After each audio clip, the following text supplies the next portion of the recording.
Cordial saludo, tutora y compañeros.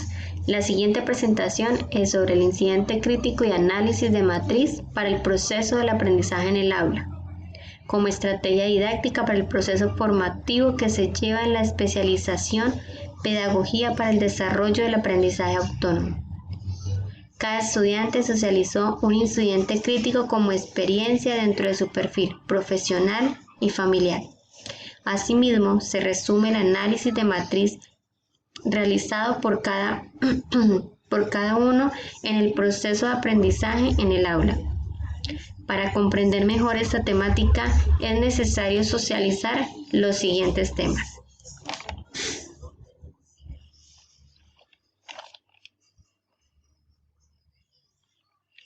Para tener más claro lo que vamos a hablar, es necesario citar aquí un párrafo de la lectura autorregulada que se solicitaba en la guía de actividades.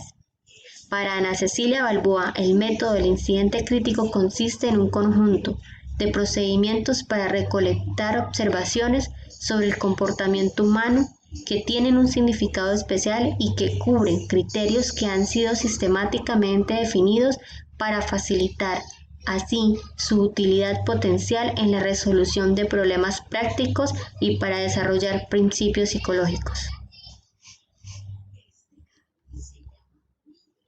Incidentes críticos experimentados por los estudiantes de la especialización Pedagogía para el Desarrollo del Aprendizaje Autónomo.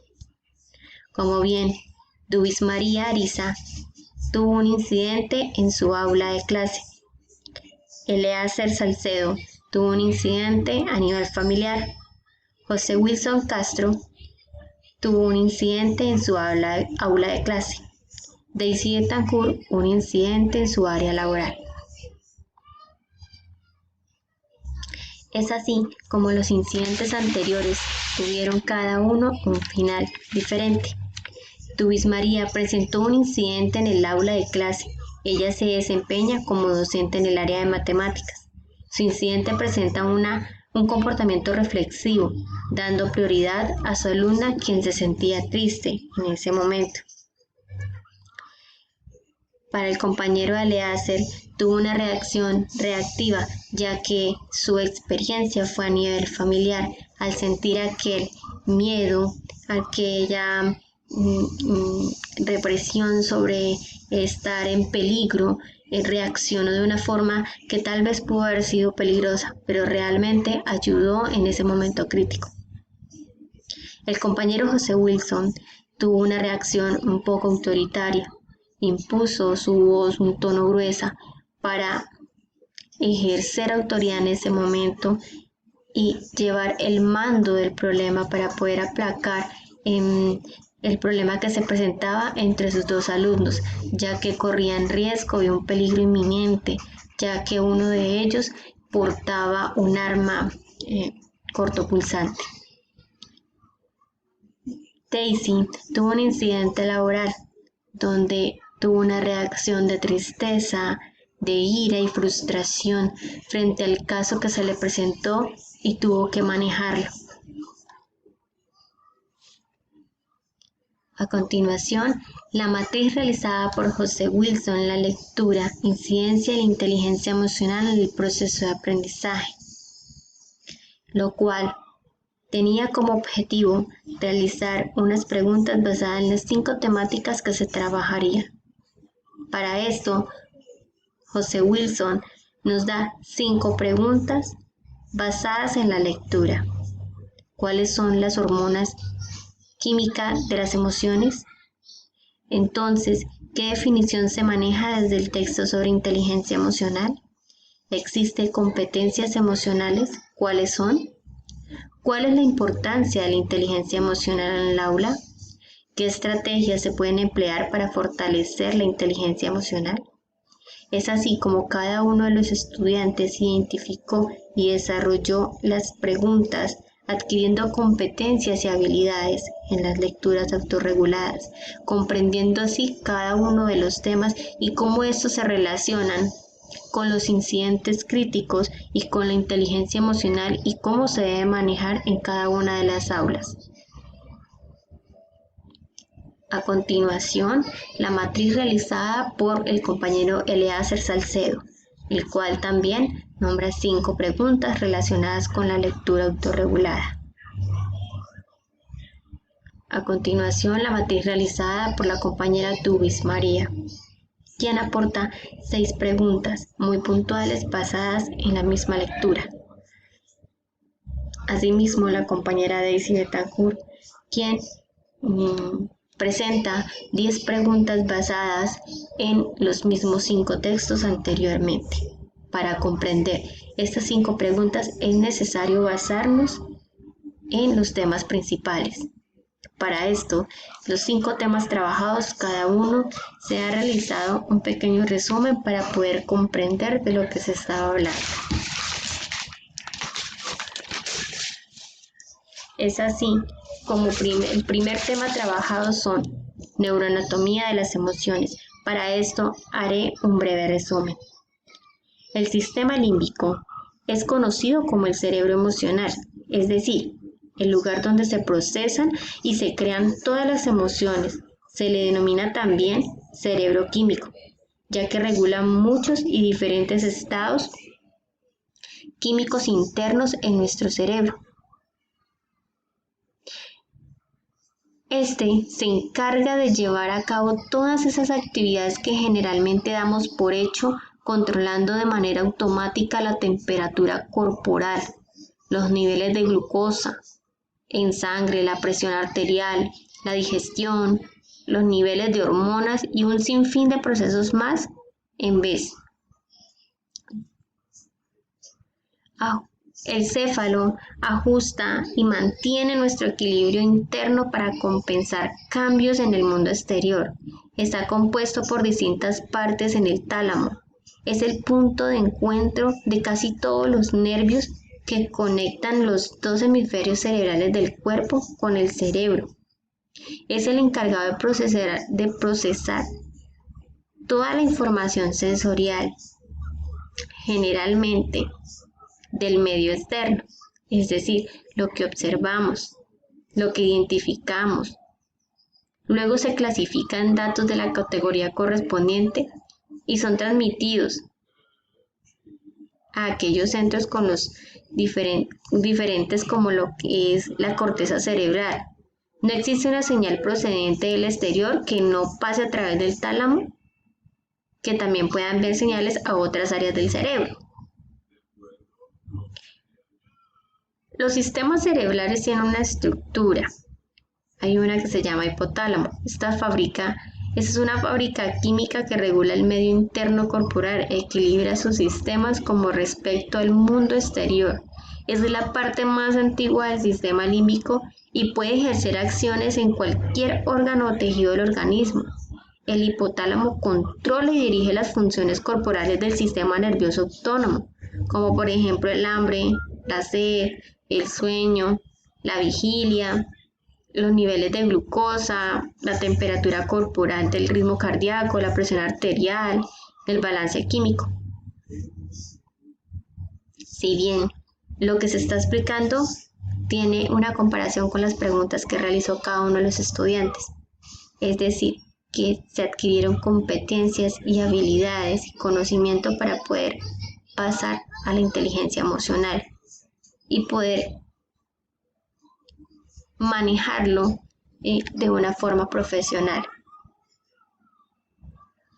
Además, este juega un papel muy importante en las emociones. Otra estructura es la hipófisis y la glándula pituitaria.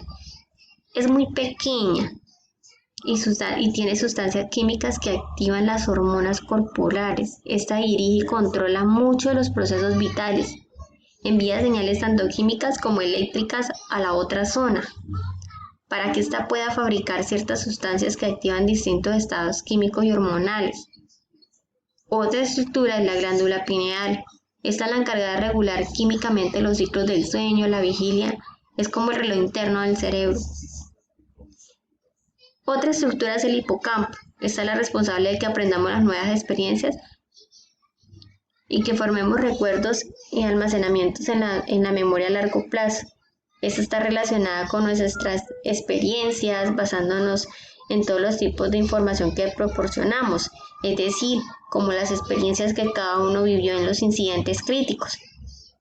Se almacena en esa memoria a largo plazo y cada uno recuerda inéditamente lo que sucedió. Ocurren también en un lugar en un momento concreto. Este proceso comienza después de los 4 años, motivo por el cual no podemos recordar mucho antes. Eso quiere decir que si hablamos de resiliencia, cabe resaltar que no puede ser el tema, pero los niños de 4 años no recuerdan lo mismo que una persona adulta cuando tiene este tipo de sucesos. Los niños olvidan más rápido. Así asociamos esa nueva información con el diario de acontecimientos pasados que ya hemos experimentado con nuestros 5 sentidos. Construimos lo que se llama recuerdo asociativo. La memoria asociativa nos permite utilizar lo que ya sabemos para entender o comprender lo que no sabemos. Es decir, empleamos aquello que nos resulta familiar para comprender algo que no lo es. Esos recuerdos son la base que nos va a permitir adquirir mayores conocimientos en una de las funciones y los datos simples.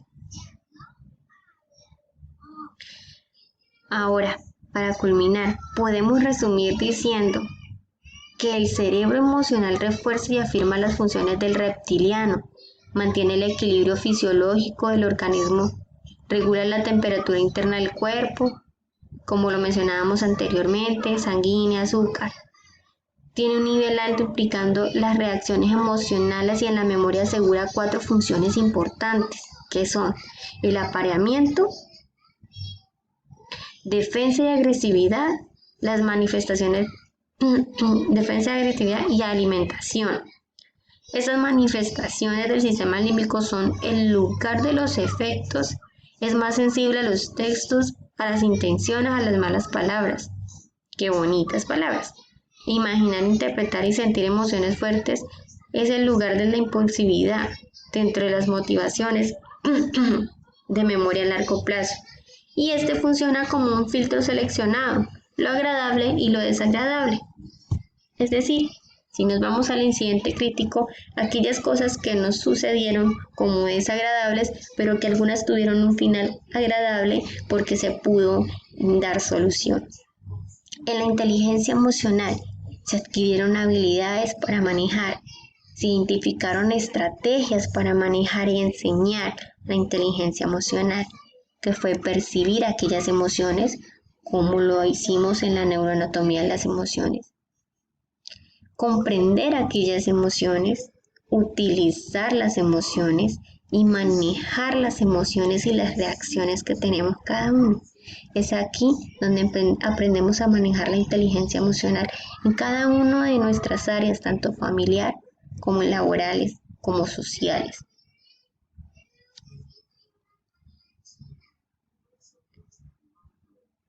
Es así como la inteligencia emocional en el aula busca estrategias que permitan que todos los alumnos tengan el mismo nivel de comprensión. Es decir, si un alumno va mal, no se le debe resaltar que es mal alumno. Al contrario, se le debe decir que puede que vaya mal, pero él también puede ser igual a los otros compañeros, que también puede mejorar, que también puede tener las mismas calificaciones. En el aula, en la inteligencia emocional en el aula es importante resaltar, defender y ayudar a aquel alumno que tal vez tenga más dificultades que aquel que tenga muy buenas notas. Así vamos generando una inteligencia emocional en los otros niños y poder generar una ayuda entre ellos, que se comprendan, que se puedan guiar y se puedan orientar de la mejor manera.